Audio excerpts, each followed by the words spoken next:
গত 14ই আগস্ট জুলাই বাড়িতে একটি অপহরণের ঘটনা ঘটে। আর সেই অপহরণের ঘটনায় এবার স্পষ্টীকরণ দিল আইপিএফটি। অপহরণের ঘটনায় আইপিএফটি কোনোভাবেই জড়িত নয় বা যুক্ত নয়। এবার এই দাবি তারা জানালেন দলের মহকুমা সভাপতি ধনা মোহন ত্রিপুরা।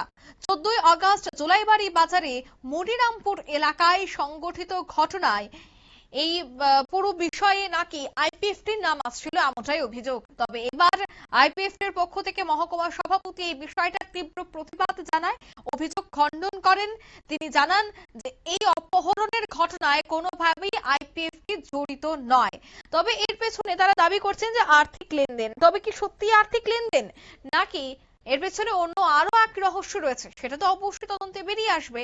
তবে এই পুরো ঘটনাকে কেন্দ্র করে নানা কৌতূহল মহলে এবং নানা প্রশ্ন উঠছে। তবে আইপিএফটির সভাপতি ধনা মোহন ত্রিপুরা তিনি জানাচ্ছেন যে তাদের দলকে বদনাম করার জন্যই এই নাম উঠছে বা এই ধরনের কথা উঠছে। অন্যদিকে আইপিএফটি একটি শান্তিপূর্ণ দল, তারা শান্তি বজায় রেখেই সংগঠনটি চালায়, কোনোভাবেই এই অপহরণের ঘটনার সাথে যুক্ত নয় আইপিএফটি, একেবারে স্পষ্টীকরণ।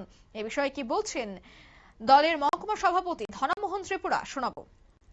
বন্ধুদের, আজকে আমরা একটু যে 14 তারিখ ঘটনা নিয়ে ক্লিয়ারিফিকেশন দেওয়ার জন্য একটা এখানে আপনাদের ডাকা হয়েছে।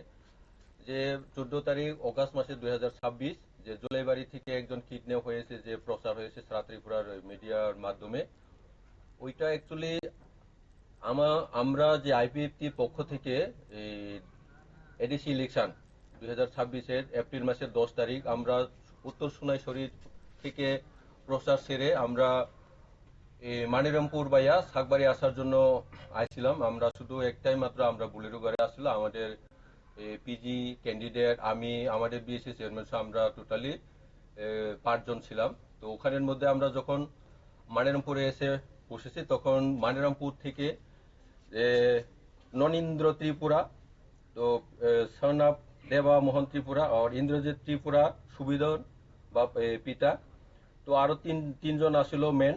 তো তাদের মধ্যে প্রায় 10-15 জন ছিল।